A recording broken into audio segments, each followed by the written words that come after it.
Hi, and welcome to my new channel, Choose Your Own Path Wood Carvings. My name is Richard. I started up a new YouTube channel here. Thought I'd try something different. The main topic of what we'll be discussing is our craft and what we do and what I do. You could also find me on Facebook at Crafts, Wood Carvings, and Coin Rings. I hope you guys enjoy what I'll be doing. There'll be a lot of discussions on safety, tools, and just in general questions and even stuff that you can answer for me because I just started. I've been doing the hobby for about 5 years. I started off doing small crafts, just little carvings here and there of stuff, which was good. But I got into making walking sticks and canes. One thing I'd like to do is give a big shout out to Mike Stinnett. I'd like you to check out his website or his YouTube account at Stinnett Sticks. Mike inspired me to just grab a piece of wood and try something. What happened was I basically started off small and I decided that I wanted to do something a bit bigger. Now, I did try the chainsaw carving. I still do a little bit of it. Not as much. It's just a little harder. Little background, I had back surgery, so that had to stop for a while. Though I want to get back into it. So I'm going to get off by just showing you a couple things that I've done. Got to play with the tools. This is one of my canes. It was a Harley Davidson cane. It's roughly about 4 feet tall. It's to be cut down to size for the customer when they want it. So very basic, very rough shape, but does the trick of the cane. Other stuff I've done was diamond willow. Diamond willow is one of my favorite woods. Very, very beautiful wood. You can't beat it. It's just something that's very gorgeous. Though when I got into doing my carvings, my walking sticks, I wanted to do something different. And as I said, I watched Mike Stinnett do some of his. This is one of my carvings, one of my walking sticks. It's a rattlesnake. And this is one piece of wood, which starts off approximately the thickness of, a little bit thicker than this. So we're going to go anywhere from 6 to 8 inches thick and is brought to one piece. I've made already 6 or 7 of these walking sticks, and I really enjoy doing them. The latest one I just finished was a viper who was in a huge knotted piece of wood. This was a burl, I guess, or some sort of, it was a big chunk of wood, and I got into them pretty good all the way around. There was a little bit of an issue with a rot pocket, they call it, but the whole snake is still attached to the stick, which will not break. So, again, this is another stick I just finished. When I'm done with my sticks, I will coat them into 2-part epoxy, which then never ever has a problem with. I've never had a stick broken, had a customer complain about any of my work when it comes up to that. I want to show everyone also the scaling that I use. You can see the scalings on there. There's 2 ways, or maybe there's more ways of putting scaling on your sticks. One is with the razor tip bit. They sell them at razor tip. They are actually made as scales. I've had a few of them. Very tedious work. A lot of burning, a lot of scales. Like I think once we've counted over 4,000 scales that are done, so it takes a lot of time. The other method is what I came up with. I invented, I guess, would be a let's see if we can focus that in. It would be a Robinson screwdriver that I formed into a scale, and I grinded a. Sorry about the focus. I grinded a slot through it, so that gives you the scale with the viper look. There's many different scales I'm sure of. I'm not an expert on snakes, but I do really enjoy making them. Other stuff I've made recently would be carvings like this. This is a piece of diamond willow, just carved pieces on it, and so on. And another one would be my octopus. I've carved a couple of birds. They're sold, butterflies and stuff like that, which is really fun. This hobby is more of a relaxing hobby for me. I do sell my items. You can find me again, like I said, on Facebook or at richard.vorio at gmail.com. You can ask me any questions there too, or on here would be great. Okay, so a couple of small things I wanted to talk about was, let's start off with safety. Safety, number one rule. Safety being with the wood. Wood can be very toxic. Breathing it in can hurt your lungs. It can cause lots of issues.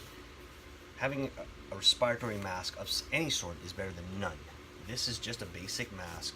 I use this more for outdoor stuff if I'm outside and it's, you know, it's not, I'm not breathing in very much of the dust.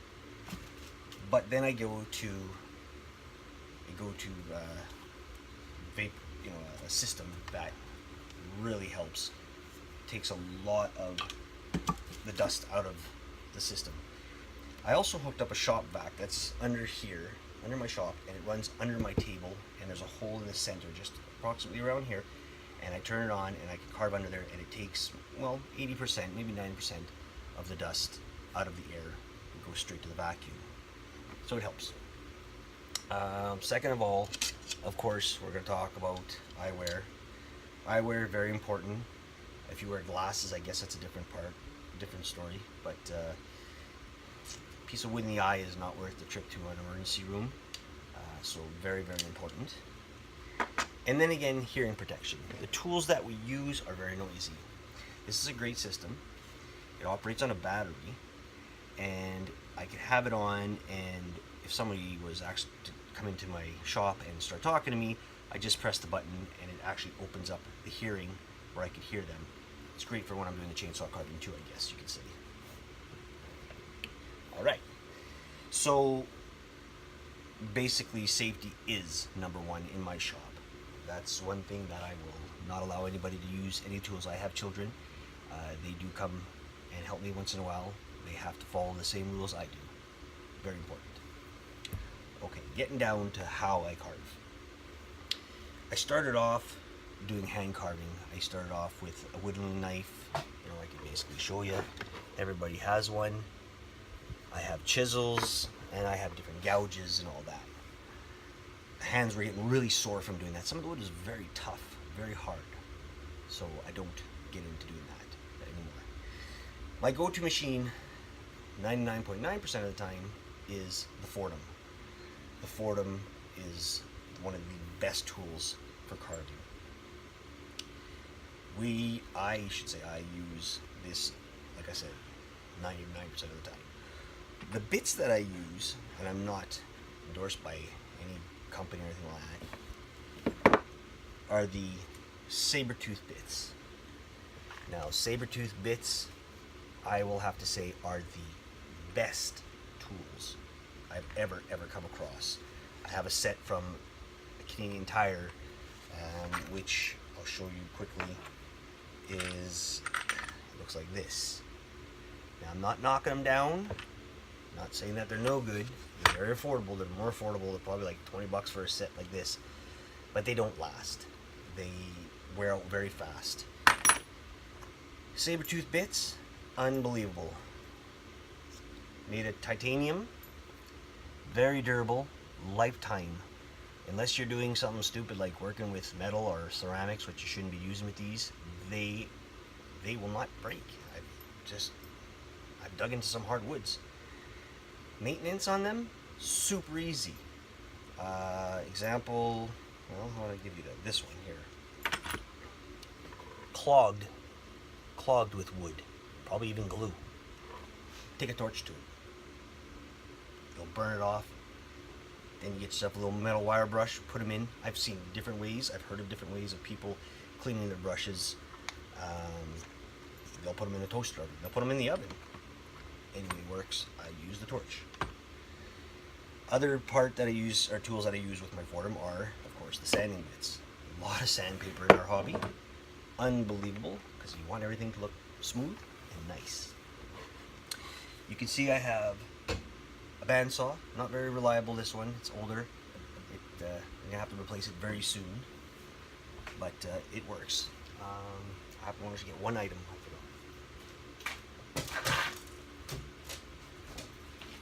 The first tool that I use anytime when I'm making a walking stick to debark it is my grinder. This is a Lee Valley tool. I'm not exactly sure what it's called. It's made of titanium.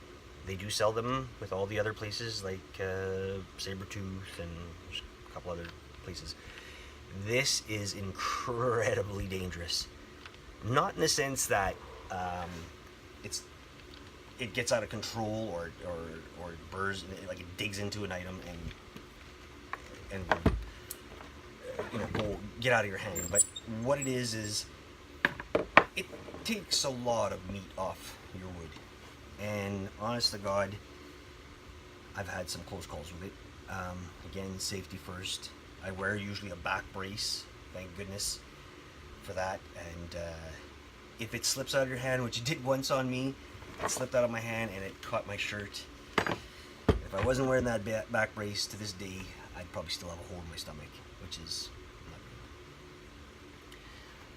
good. What else can we talk about? I'm going to try to get some live videos going on where I'm carving stuff. I'm going to also try to maybe get some people to come in and talk about their carvings. I have a couple of good friends from Winnipeg, Manitoba. That's where we're from, Canada. And they're carvers, and who started me off in this hobby.